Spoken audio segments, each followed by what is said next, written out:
Here's my 1992 Chevy Silverado mud truck that I tried to do. It's the AMT USA 1 monster truck kit that I just made into a mud truck. I went with a weird color scheme on this. I don't know if you can see the purple right here, but that's purple, not black.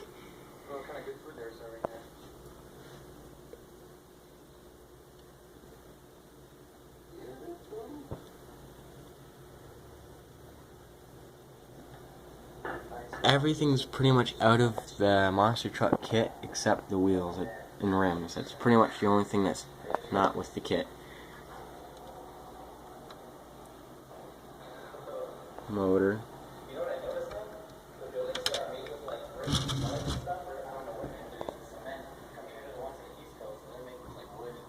Not really that detailed, but oh well.